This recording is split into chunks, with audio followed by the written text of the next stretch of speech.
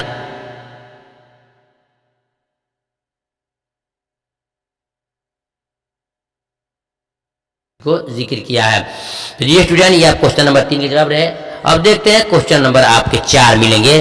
شاعر کن چیزوں کو نوٹ لینا چاہتا ہے؟ یہ تمام چیزیں اس شعر میں لکھا گیا ہے، نظم آوارہ میں لکھا گیا ہے، آپ کو دھیان سے سننا ہوگا کہ شاعر کن چیزوں کو نوٹ لینا چاہتا ہے۔ جواب میں ہے شاعر مردہ چاند تاروں کو نوٹ لینا چاہتا ہے، وہ چاند تاروں کے تمام کناروں کو نوٹ لینا چاہتا ہے۔ شاعر ناموافق حالات کے اس قدر شدید گرفت میں ہے کہ وہ ایک دو کے ذکر تک محدود نہیں رکھنا چاہتا ہے، بلکہ ساری دنیا کے چاند تاروں اور چمک دمک کو نوٹ لینا چاہتا ہے۔ جی اسٹوڈنٹ آپ بھی سمجھ گئے ہوں گے کہ جب انسان پریشان ہوتا ہے، دل کے اندر بے چینی ہوتی ہے، تو تمام چیزیں اس کے سامنے پھیکی لگتی ہے اور انسان اپنی جان کو بھی جان نہیں سمجھتا ہے، کچھ بھی کرنے کو آمادہ یعنی تیار ہو جاتا ہے۔ اس شعر کے اندر، اس نظم کے اندر، شاعر کے اندر جو بے چینی ہے، اضطراب ہے، اس چیز کو اپنے دل کے جذبات کو نکال رہا ہے، کہہ رہا ہے کہ ہمیں دنیا کی تمام چیزیں ہمارے سامنے پھیکی ہے کیونکہ اس کا دل بے چین ہے اور تمام چیزوں کو ختم کرنا چاہتا ہے۔ جی اسٹوڈنٹ اب دیکھتے ہیں کوشچن نمبر آپ کو 5 میں، یعنی کہ سوال نمبر 5 میں، عصر حاضر کے چنگیز کے ساتھ وہ کیا سلوک کرنا چاہتا ہے؟ عصر حاضر، عصر کہتے ہیں زمانہ، حاضر کہتے ہیں پرزینٹ، اور چنگیز یہ بادشاہ ہے۔ تو کہہ رہا ہے کہ جو موجودہ زمانے کے جو بادشاہ چنگیز ہے اس کے ساتھ شاعر کیا سلوک کرنا چاہتا ہے، یہ کوشچن آپ سے پوچھا جا رہا ہے۔ یہ اسٹوڈنٹ دیکھیے جواب میں ہے شاعر موجودہ دور کے چنگیز کے ہاتھوں سے اس کا ہتھیار چھین لینا چاہتا ہے، اس کا خنجر کے تلوار کو، اس کا خنجر توڑ دینا چاہتا ہے، اس کے تاج پر جو چمکتا ہوا پتھر ہے وہ اسے بھی توڑ دینا چاہتا ہے۔ شاعر کا کہنا یہ ہے کہ اس ظالم جابر چنگیز کے خنجر کو توڑنے کی ہمت اگر دوسروں میں نہیں ہے تو میں ہی آگے بڑھ کر اس خنجر کو توڑ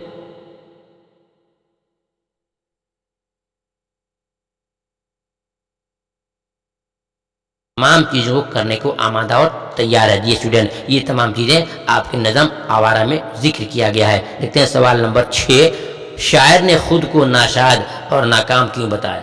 شاعر نے خود کو ناشاد اور ناکام کیوں بتایا؟ تو جی اسٹوڈنٹ شاعر نے اپنے آپ کو ناشاد اور ناکارہ اس لیے کہا ہے کہ وہ ناموافق حالات سے گھبرایا ہوا ہے، یعنی اس کے ساتھ ایسے معاملات ہو چکے ہیں، ویسے حالات میں گھر چکا ہے جس کی وجہ سے تمام چیزوں کو کیا کہتا ہے وہ ناموافق سمجھتا ہے اور گھبرایا ہوا ہے۔ اس لیے اس پریشانی میں وہ اپنے غم دل کو وحشت دل پکارتا ہے، وحشت دل کو پکارتا ہے اور کہتا ہے کہ شہر کے رات کی رنگینیاں، ان رنگینیوں میں بھی ناشاد اور ناکارہ بنا ہوا ہوں، جس کا نتیجہ یہ ہے کہ جگمگاتی سڑکوں پر میں بھی آوارہ پھر رہا ہوں۔ یعنی انسان جب حالات سے پریشان ہوتا ہے تو اس کو بے چینی جب بڑھ جاتی ہے تو گھر کے اندر نہ رہ کر کے بلکہ سڑکوں پہ آ جاتا ہے، روڈ پہ آ جاتا ہے اور اپنی بے چینی کو ختم کرنے کی کوشش کرتا ہے۔ یہ وہ تمام چیزیں آپ کی کتاب کہکشاں کے اندر، نظم آوارہ کے اندر دل کی کیفیت اور دل کی بے چینی کو ذکر کیا گیا۔ جی اسٹوڈنٹ اب دیکھتے ہیں کوشچن نمبر 7 میں ملے گا آپ کو، شاعر کے دل میں غم اور وحشت کیوں ہے؟ یعنی کیا وجہ ہے کہ شاعر اتنا بے چین ہے، پریشان ہے، اس طرح بھی کی حالت میں ہے؟ تو دیکھیے جواب ہے شاعر کے دل میں غم و وحشت اس لیے ہے کہ وہ ناموافق حالات کے تھپیڑوں کا شکار ہو چکا ہے، یعنی کہ اس کے ساتھ ایسے حالات آ چکے ہیں جس کی بنا پہ وہ ہر اعتبار سے پریشان اور غمگین رہتا ہے۔ جس کسمکش میں مبتلا ہے اس سے نجات حاصل کر لینا چاہتا ہے۔ رات کی جگمگاتی جاگتی سڑکیں اور جگمگاتی قمقمے، آسمانوں پر تاروں کا ہونا اور کسی ٹوٹے ہوئے تاروں کے پھلجھڑیوں کا غرض کے ہر چیز کی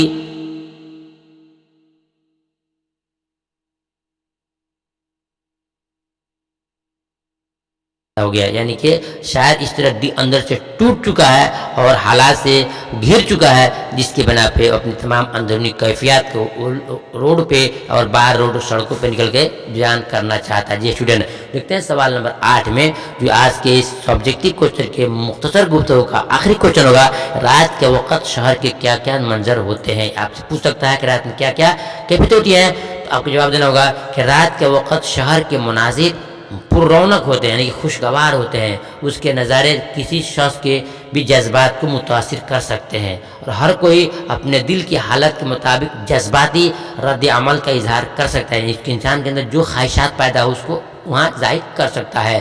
کسی شخص کے لیے ایسی راتیں حسین اور مہربان ہوتی ہیں، تو کسی کے لیے یہی راتیں سنگین اور جذبات کو مشتعل کرنے والی ہوتی ہیں۔ بتا رہا ہے شاعر کہ رات کے وقت میں ہر انسان کے لیے آزادی ہے، یعنی رات کسی کے لیے غمی کا سبب بنتی ہے اور یہی رات کسی انسان کے لیے خوشی کا سبب بنتی ہے۔ باہر کیا معلوم ہوا کہ رات کے وقت کا جو ہے منظر شہر کا بہت دلکش اور سنہرا ہوتا ہے۔ تو جی اسٹوڈنٹ، یہ تمام کوشچنز رہے جو ہم نے آپ کو دیا۔ آئیے آپ کو صرف ایک کوشچن دیتے ہیں جو تفصیلی گفتگو کے نام سے آپ جانتے ہیں، جو آپ کو جاننا بہت ضروری ہے۔ یہ آپ کو کوشچن نمبر آپ کو 2 ہوگا، تفصیلی کا کوشچن نمبر 2 ہوگا۔ اس نظم کے شاعرانہ خوبیاں کو واضح کیجیے، یعنی کہ شاعرانہ خوبیاں اس کے اندر کیا ہے، یہ آپ سے پوچھا جا رہا ہے، تو آپ کو جواب دینا ہوگا۔ دیکھیے، آپ ایک چیز آپ کے ذہن میں آتا ہوگا کہ سر یا مولانا صاحب تفصیلی گفتگو کے تمام کوشچنس کے سالو کیوں نہیں کراتے؟ یہ اسٹوڈنٹ، آپ ایگزام دینے ایک بار جا رہے ہو اور پہلی بار جا رہے ہو، اور ہم لوگوں کو کئی سالوں کا تجربہ ہے کہ وہ تمام کوشچنس آپ کو دیے جاتا ہے تفصیلی گفتگو سے، جو ہمیشہ پوچھا جاتا ہے، لیکن اور وہ تمام کوشچنس ہیں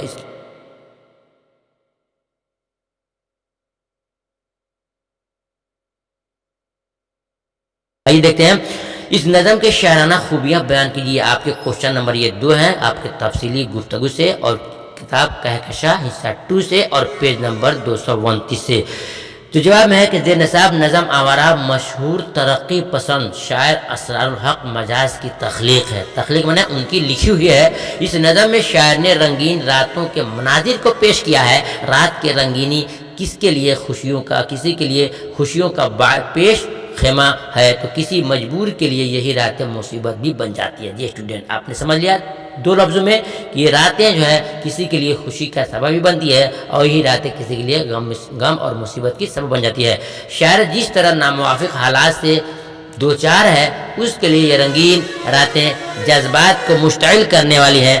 شاعر اس قسم کی ایک رات کے مناظر کو پیش کرتے ہوئے اپنا ذاتی تجربہ اور مشاہدہ بھی پیش کیا ہے اس نظم کے اندر۔ شاعر بار بار اپنے اس دل کے غم اور اس وحشت سے مخاطب ہے، اور جس کشمکش میں مبتلا ہے اسے نجات حاصل کرنا چاہتا ہے۔ تو جی اسٹوڈنٹ، آپ نے سنا کہ شاعر جو ہے اپنے شعر کے اندر، اس نظم کے اندر دل کی کیفیات کو پیش کیا ہے، اور یہ بتانے کی کوشش کیا ہے کہ رات جو آتی ہے وہ سبوں کے لیے ایک سا نہیں ہوتی ہے۔ کسی کے لیے خوشی کا پیغام لے کر کے آتی ہے، تو کسی کے لیے غم اور مصیبت لے کر کے آتی ہے۔ یہ وہ تمام چیزیں ہیں جو ان کے لکھنے کا انداز ہے، کہ انہوں نے اپنے شعر کے اندر اندرونی تمام چیزوں کو بیان کر دیا ہے، جو انسان کے لیے اچھے اور برے کی خبر دیتی ہے کہ رات جو ہے ہر ایک کے لیے فائدہ مند نہیں ہوتی ہے، بلکہ کسی کے لیے کچھ ہے اور کسی کے لیے کچھ ہے۔ یہی ان کے لکھنے کا شاعرانہ انداز ہے۔ جی اسٹوڈنٹ، اگر ہماری کوشش آپ کو اچھی لگی ہو تو ویڈیو کو لائک ضرور کرنا اور اپنے ساتھیوں میں شیئر کرنا، تاکہ ان کو بھی فائدہ ہو جائے۔ پھر ملتے ہیں دوسری ویڈیو میں، تب تک کی اجازت دیجیے۔ خدا حافظ۔